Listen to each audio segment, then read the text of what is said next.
everyone, and welcome back to another episode of the Centurion Leadership Battalion podcast. I'm Justin Bizzarro. I'm your host. Hello, everyone. This will be the first Q&A I've actually done for Centurion Leadership Battalion podcast without Elena. So, again, wishing Elena, newbie mom. That's great. We're all very happy for her here, so that's awesome. So I'm behind. I'm behind on recording. I'm behind on releasing. It takes me a while, and in July it's very hot in Milledgeville, so we're dealing with all of those things in Milledgeville, as well as issues that's part of being an entrepreneur and a leader, which is we have water leaking into our building from the roof. That was supposed to be done when we moved in the building 2 years ago, and we have refrigeration that was supposed to be completed and done properly and handed over to us properly, and we're having some issues there. And in the food business, that stuff matters. You can't have food at a temperature. So my normal day is I'm looking like 14 to 18 hours and weekends and helping with uniforms and everything else, and really quite a tough period, which is why I want to discuss this topic, which is I get this a lot, and it was asked of me again today as I was leaving the kitchen. And as I'm recording this, it is almost 3 o'clock in the morning, just so everyone knows. Actually 3:30 to be accurate, and I'm just getting back from the kitchen on a Tuesday, or actually technically it's Wednesday, and that's what it takes to be a leader and an entrepreneur. But today in particular, someone asked me, Justin, what is going on in food, our food chain, and in food service right now? I don't understand. And if it was the only time I'm being asked this right now, I would be like, okay, maybe this is not an important topic, and it's greater than I can possibly explain on one podcast. But what I'm experiencing at the level that we experience at what Food Service Partners does, how much food we're involved in, sort of my voice and what I'm doing with the podcast and the entrepreneurs and the actions and things that I'm seeing to lessen the entrepreneurism in food and food service and the food chain.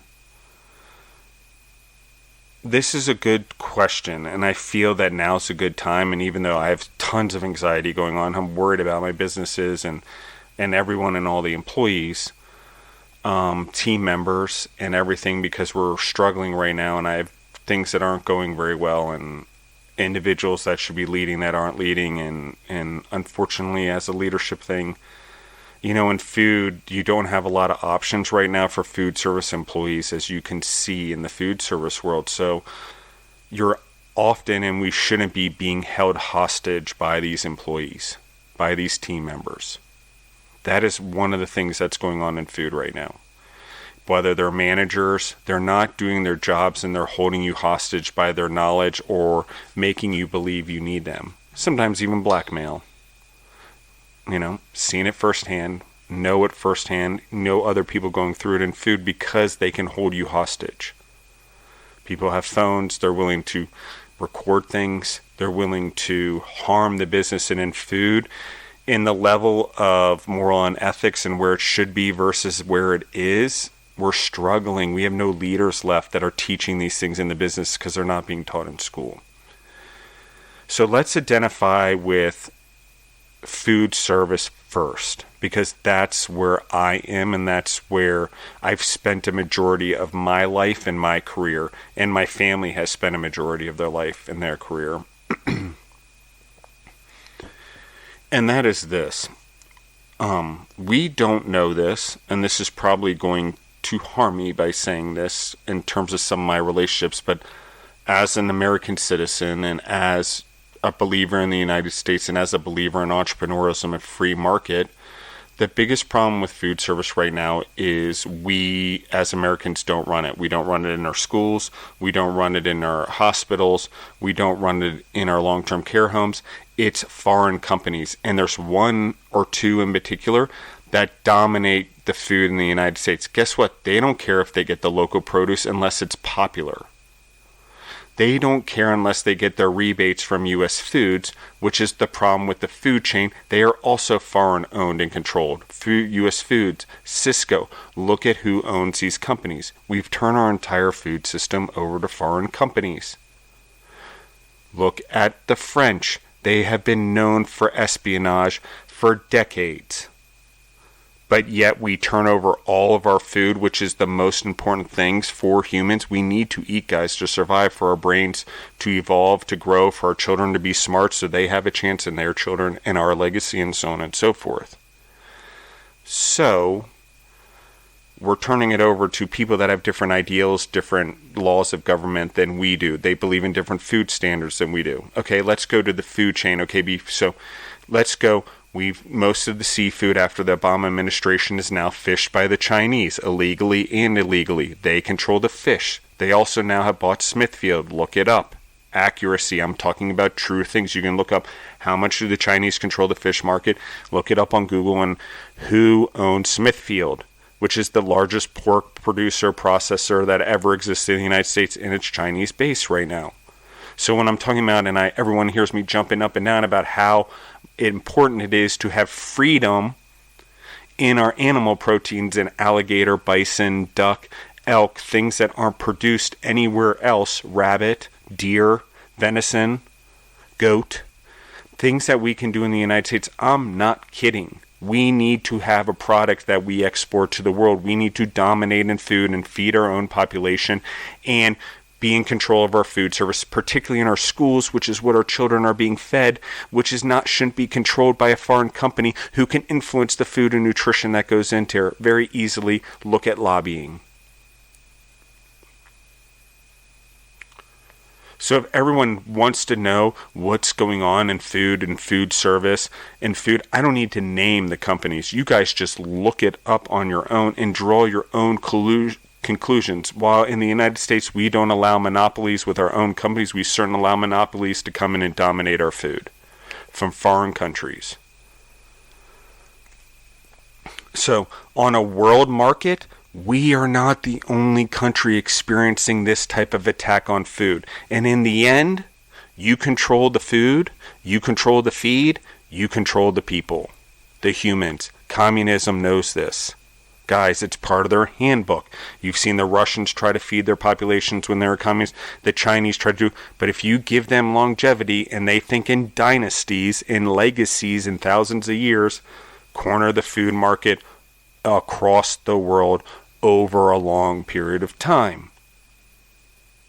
We're just now seeing it. Because why? The United States were so focused on consuming that we don't even look where our vegetables come from. We don't even know in food service that most of the broccoli and cauliflower and stuff like that is now coming from China. Whoop! Magic switch happened during COVID.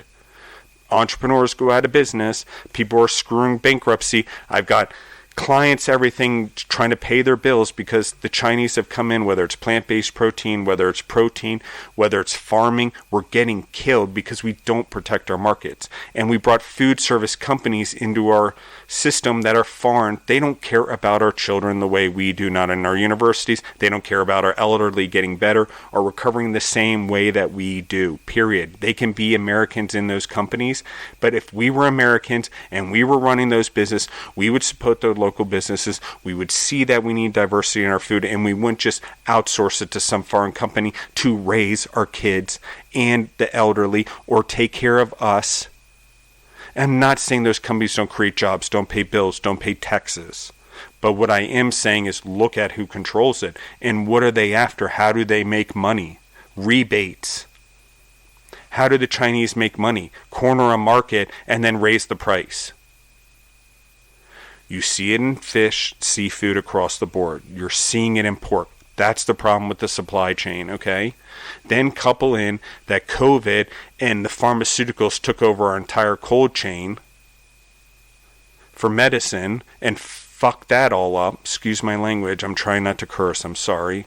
I really need to not say that, but it's true. That would be the right word for this situation if I'm ever going to use it.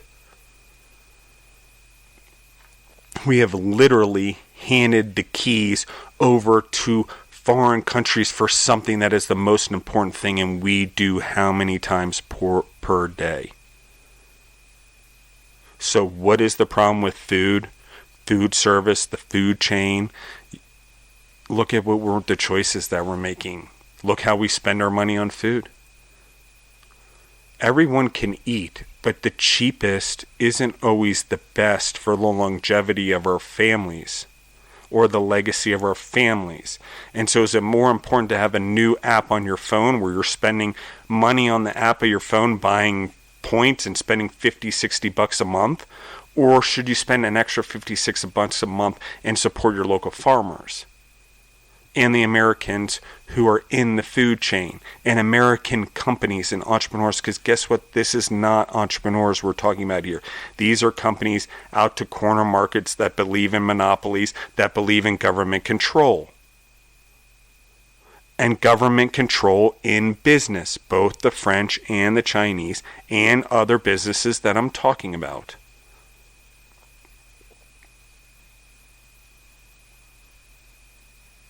These companies come in, they steal your information, they steal your markets, and then what are we left with? And we don't care. People get rich because they sold their companies. Shareholders get rich because they made money.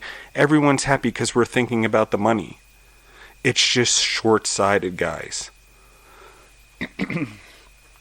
It's a very short-sighted thing in the grand scheme of things. And if you look at the dodo bird, everyone thought it was a bad bird and made awful noise and invaded nests since a predator, and we didn't care much for it. What good did it serve the world? That's really what happened, guys. There was a long period where humanity thought, what good did things serve the world? And so the thing is we have to, and we should, but really we are going to want to. You know, we're going to want to do things that better our situation, that better the situation for kids. If you have kids, what is the situation going to be like 20, 30 years? Look what happened in food. We used to dominate the world in food when I got in the food game 20 years ago. We do not do that even close anymore as the United States.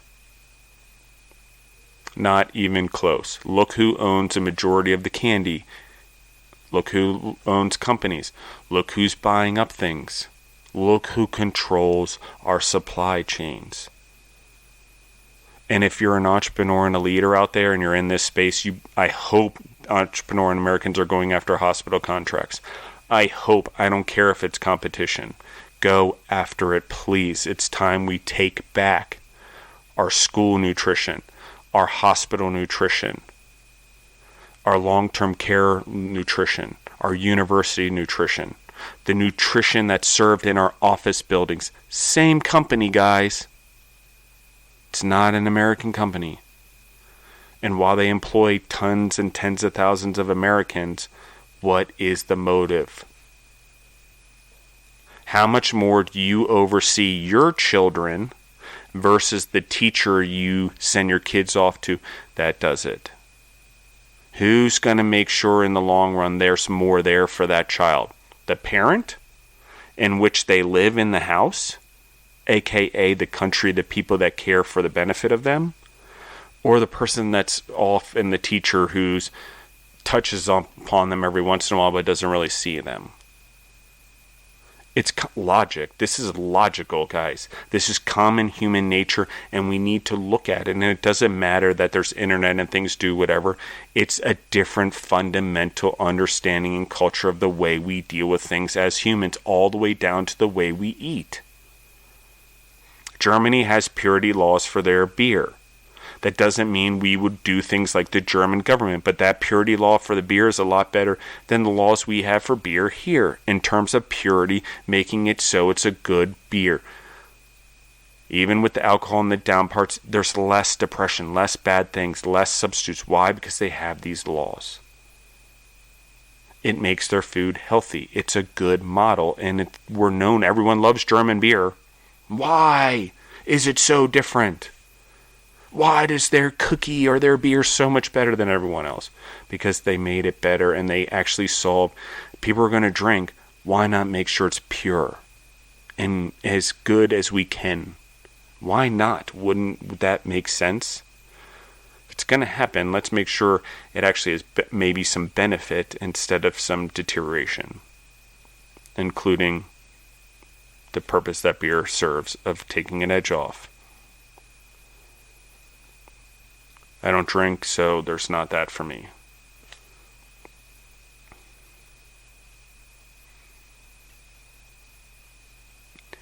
It's really important, guys, that these questions are great.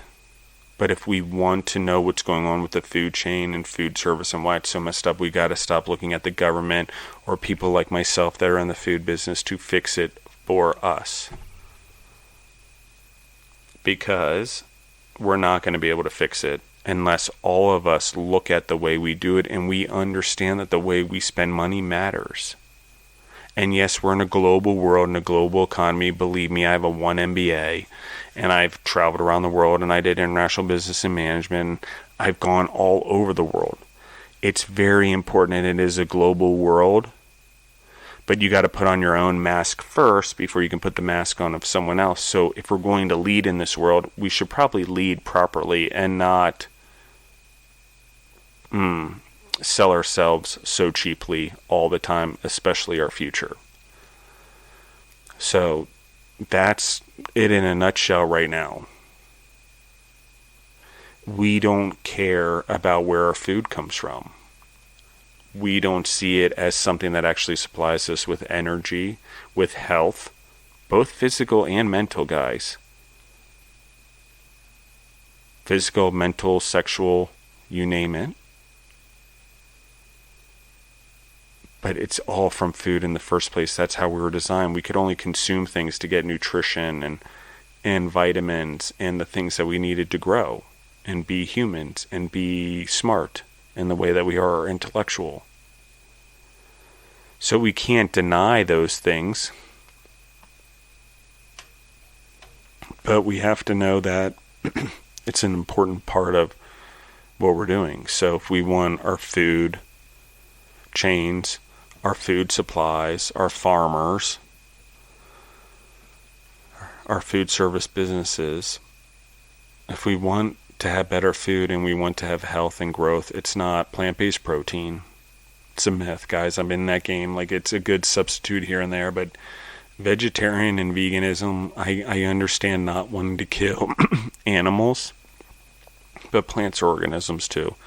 And life, we need to eat it. And sometimes the relationship with the animals ensures their survival.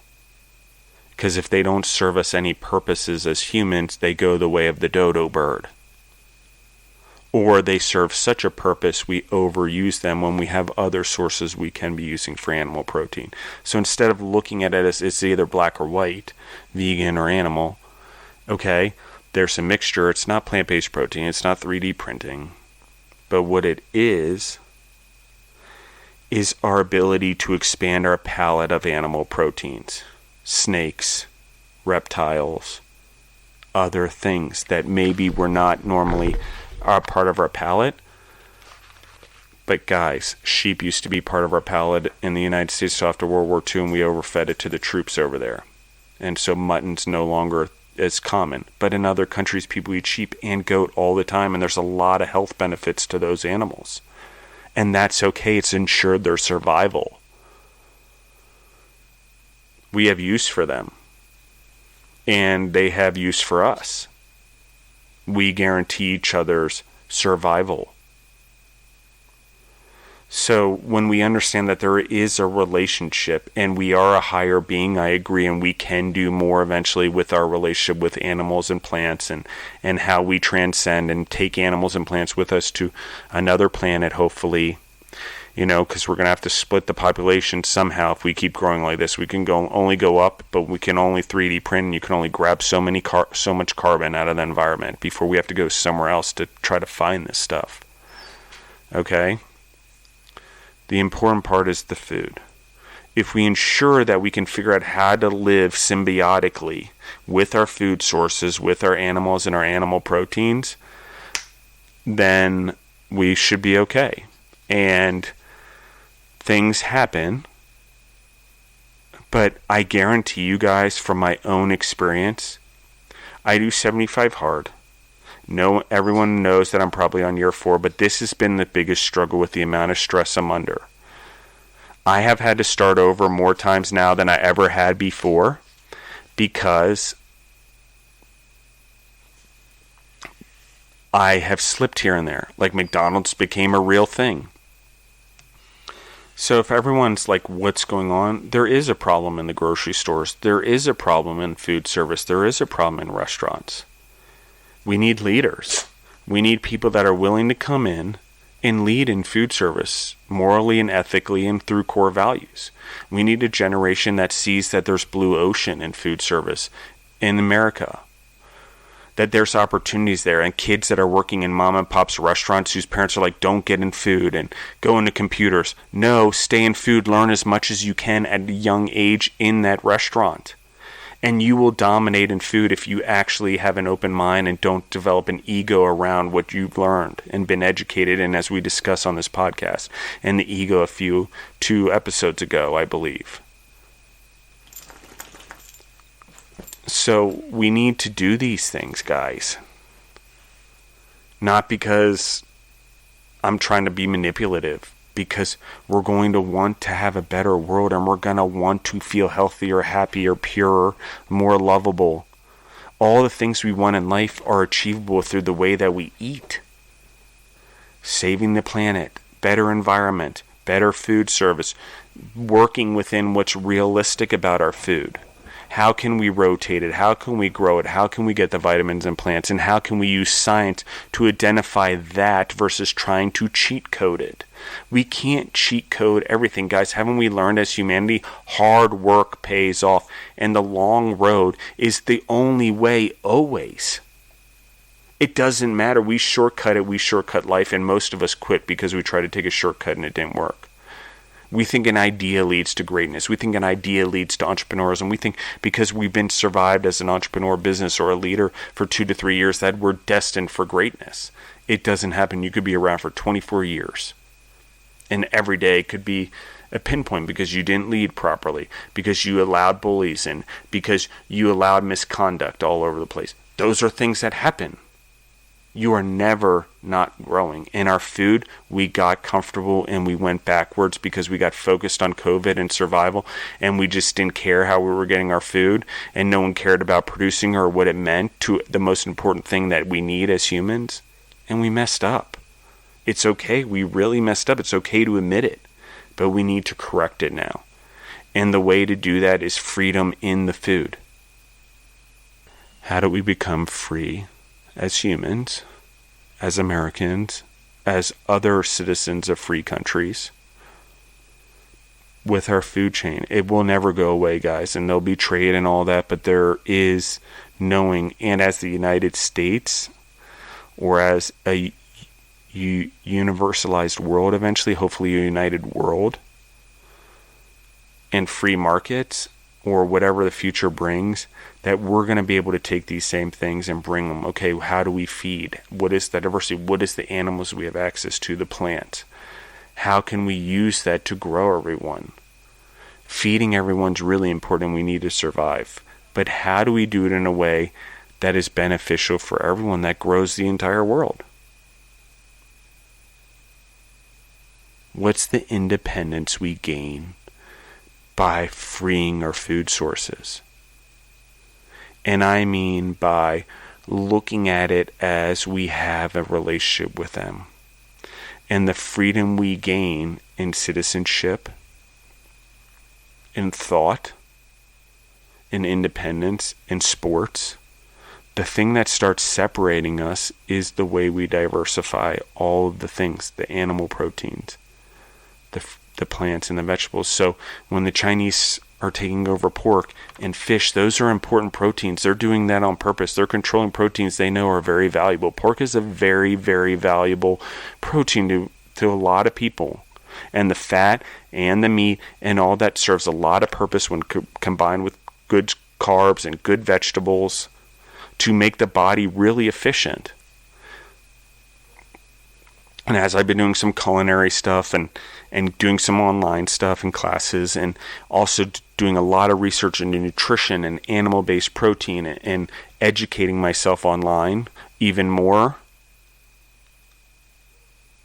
when I really don't have time to do it, but I find myself like very little sleep, but I'm trying to absorb and understand what's going on in the world, in food service, particularly in animal proteins, particularly with the pork market right now.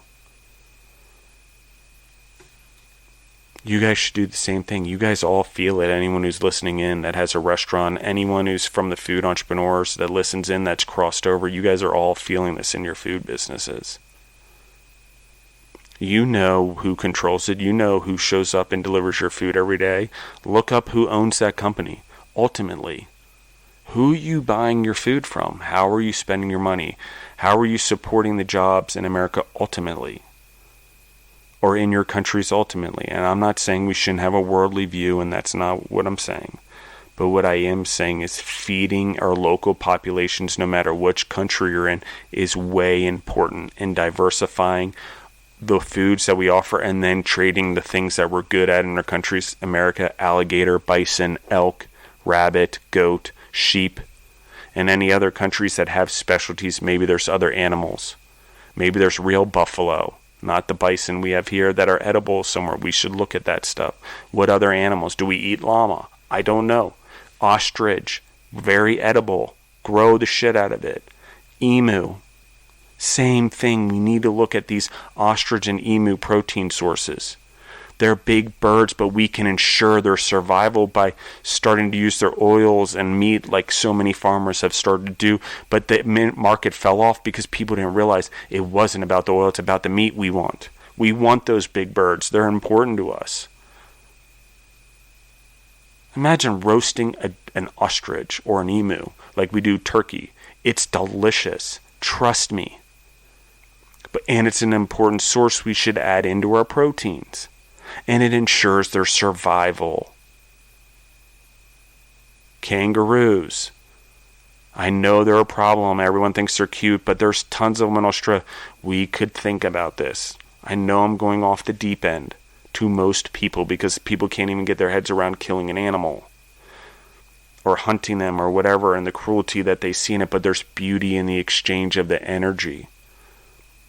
And if you're a Christian, you can see that the Holy Spirit exists in everything. And as long as we respectfully do it, but also ensure that so many exist, like we've talked about in Pennsylvania, and how they have the hunting laws there that ensure the animals. You know, you can only hunt so many, but it also makes sure the population stays healthy. But it also ensures they exist. So thank you everyone for listening in. It's a really good question. But the answer is looking in the mirror. You know, we've turned over all of our food, the major parts, the food service, the hospital food, the cafeterias in our offices, the universities, the schools, the long-term care homes to foreign-controlled companies. Some of them with very direct connections to foreign governments and things that crush us in business. And it's why year after year after year they continue to swallow up things. They have unfair advantages because they don't play by the same rules we play by here. Like I said, look it up. There's not stuff you can find all sorts of things about it. You don't have to only use me as a resource. So I love you guys. Please choose the way you eat. Lead in the way you eat. Exercise, eating, our health, the way we live our lifestyle, it all matters. It's all in the way we model things for the next generation too. And the way we handle our food situation now is what we're modeling for our kids and grandkids and their kids and great-grandkids and so on and so forth, and how we build the habits and legacy could last if we really think about it and understand holistically, and also show how great you feel. Believe me, when I eat McDonald's, I have trouble working out. It's a good point. I love McDonald's, one of the best, most efficient food businesses in the world. They serve their purpose, fast, good priced food, and they serve the palate. But if I ate it every day, multiple times a day, I'm going to have trouble. I need diversity in my diet, not just from McDonald's. And so I could go on and on about how much better grass-fed beef is and grass-finished beef, and bison is. But at the end of the day, if you could just diversify even just the way we eat and look at where the food's coming from and is it coming from what country, okay. And are we going to have to get certain things from Mexico and Canada and China? Sure. Because we're consumers. But we have a choice. And out there in the market, the entrepreneurs out there, you have a choice with businesses you go in, and there's a blue ocean right here. In food service, in the food chain, in pigs, in fishing, in growing fish on land, as we talk about with Joe all the time in the previous podcast. Joe Sweeney, you guys can look it up. But these are important. I'm not the only one that sees this here. So thank you, everyone. Have a great day, and I'm out.